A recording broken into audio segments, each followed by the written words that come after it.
Hello friends, आज हम बात करेंगे इम्पोर्टेंट और यूजफुल टॉपिक के बारे में। आज हम बात करेंगे भूख नहीं लगने के क्या कारण होते हैं। काफ़ी लोगों को भूख नहीं लगने की समस्या होती है, लोग उससे परेशान होते हैं, लोगों को मैनेज करना मुश्किल होता है। आज हम बेसिकली डिस्कस करने का प्रयास करेंगे कि भूख नहीं लग रही है तो इसके क्या कारण हो सकते हैं। ऑब्वियसली अगर हम कारण को समझेंगे तो ही हम आइडेंटिफाई कर सकेंगे कि हमको इनमें से कौन सा प्रॉब्लम है जिसकी वजह से हमें भूख नहीं लग रही, और उसका निवारण कर पाएंगे। क्योंकि किसी बीमारी का भी ट्रीटमेंट सबसे पहले उसके कारण ढूंढने पर ही डिपेंड करता है, कि अलग अलग कारणों पर अलग अलग ट्रीटमेंट स्ट्रैटेजी डिपेंड करती है। आज बात करेंगे causes of loss of appetite या एनोरेक्सिया। टॉपिक पर जाने से पहले जो लोग हमारे चैनल पर नए हैं उन्हें रिक्वेस्ट करूँ कि चैनल को सब्सक्राइब करें, वीडियोस को ज़्यादा से ज़्यादा लाइक और शेयर करें।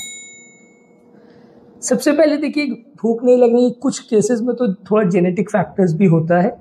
कई पेशेंट्स का ऐसा होता है कि फैमिली हिस्ट्री ऐसी होती है, सभी परिवार में दुबले पतले होते हैं, सभी परिवार में ऐसे होते हैं जिनकी एपेटाइट कम होती है। ऑब्वियसली आपने काफ़ी फैमिलीज में देखा होगा कि कई फैमिली में सभी लोग मोटे होते हैं, कई फैमिली में सभी लोग पतले होते हैं, तो थोड़ा सा इसमें जेनेटिक फैक्टर्स होता है। हालांकि इससे ज़्यादा रोल आप क्या खाते हैं और किस तरह से आपका डाइटरी हैबिट्स है उस पर ज़्यादा डिपेंड करता है। लेकिन फिर भी जेनेटिक फैक्टर्स का रोल को आप इग्नोर नहीं कर सकते। काफ़ी केसेस में जेनेटिक फैक्टर्स इन्वॉल्व हो सकते हैं, जिसकी वजह से परिवार पर थोड़ा सा किस तरह से वो खाते हैं या किस तरह से अपने बॉडी के या दिन भर के हैबिट्स को मैनेज या मेंटेन करते हैं, उस चीज़ों को फर्क पड़ता है। इसके अलावा साइकोलॉजिकल फैक्टर्स हो सकते हैं। कुछ लोगों को कुछ साइकोलॉजिकल इश्यूज होते हैं जिसकी वजह से वो खाना नहीं खाते। जैसे कि कुछ लोग को लगता है कि मोटे होने से उनका सेल्फ एस्टीम कम हो जाएगा तो इसलिए वो नहीं खाते।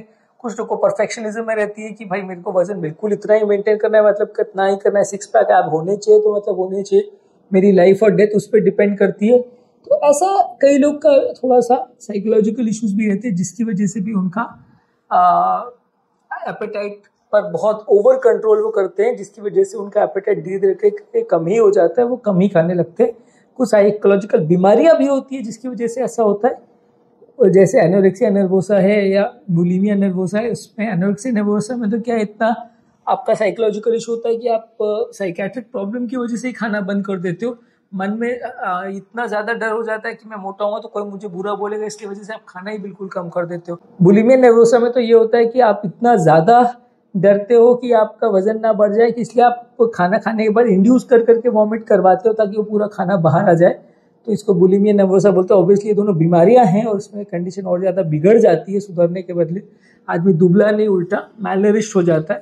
तो वो फ़र्क है। लेकिन हाँ, ये साइकोलॉजिकल बीमारियों में भी ऐसा हो सकता है। कुछ बायोलॉजिकल फैक्टर्स पर भी डिपेंड करता है, जैसे कि ब्रेन का जो आपका एपेटाइट कंट्रोल करने वाले सेंटर्स हैं, वहाँ पे सेरोटोनिन, डोपामिन और नॉरएपिनेफ्रिन ये रिसेप्टर्स काम करते हैं, जो कि पेशेंट के हंगर और सैटिस्फैक्शन सेंटर्स को कंट्रोल करते हैं। अलग अलग हार्मोन्स के रिसेप्टर्स का इम्बैलेंस या कम ज़्यादा होने की वजह से किसी का एपेटाइट कम, किसी का एपेटाइट ज़्यादा हो सकता है। तो वो फैक्टर्स भी कई बार हमारे कंट्रोल में नहीं रहते, लेकिन हाँ, उसकी वजह से भी, हार्मोनल इम्बैलेंस की वजह से भी किसी की एपेटाइट ज़्यादा, किसी की कम होती है।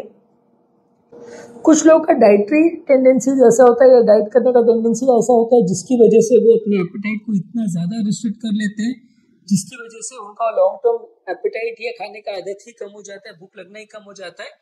ये डाइट रिलेटेड बिहेवियर या डाइट रिलेटेड डिसऑर्डर्स होते हैं, जो ज़्यादातर सोसाइटी के प्रेशर या फैमिली और फ्रेंड्स के प्रेशर्स की वजह से होता है।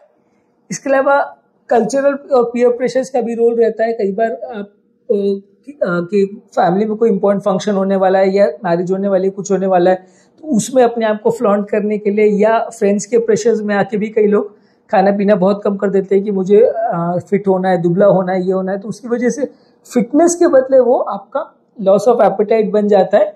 ये भी एक साइकोलॉजिकल इशू है, और कई बार ओवर इसका में अगर कोई शिकार हो जाए तो बहुत ज़्यादा वेट लॉस भी हो जाता है और वो पेशेंट मैलनरिश्ड में चला जाता है। इसके अलावा लाइफ के कुछ ट्रॉमेटिक इवेंट्स की वजह से भी हो सकता है। कई बार किसी की फैमिली में कोई डेथ हो जाए, किसी की फैमिली में कोई रिलेटिव के साथ कुछ प्रॉब्लम हो जाए तो खाना पीना छूट जाता है। ऑब्वियसली इस पॉइंट ऑफ टाइम में कुछ दिनों तक सबके लिए ऐसा होता है कि कोई फैमिली में डेथ हो जाए या दुख हो जाए तो लोग का खाना पीना कम हो जाता है, पर कुछ कुछ लोगों में और ज़्यादा लंबा भी चलता है और लोग कई हफ्तों तक या महीनों तक या सालों तक भी खाना पीना बहुत कम रखते हैं, जिसकी वजह से बहुत ज़्यादा दुबले पतले हो जाते हैं, मैलनरिश्ड हो जाते हैं और लॉन्ग टर्म प्रॉब्लम्स हो जाती है।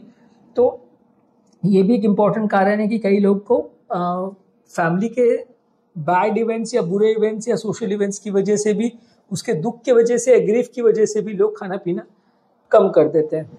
इसके अलावा कुछ एथलेटिक डिमांड्स की वजह से भी कई लोग ऐसा करते हैं कि एथलेटिक इश्यूज की वजह से, या किसी को कोई जिम या स्पोर्ट्स या इस तरह की चीज़ों में जाना है, तो वो भी अपने एपेटाइट को ओवर कंट्रोल करने की कोशिश करते हैं, जिसकी वजह से उनकी बॉडी का वेट लॉस हो जाता है और उनका एपेटाइट लॉस हो जाता है। तो ये बेसिकली आज हमने बात करी कुछ साइकोलॉजिकल फैक्टर्स की वजह से, जिसकी वजह से लोगों का वेट लॉस होता है। टॉपिक एंड करने से पहले जो लोग हमारे चैनल पे नए हैं उन्हें रिक्वेस्ट करूँगा कि वीडियोस को लाइक और शेयर करें।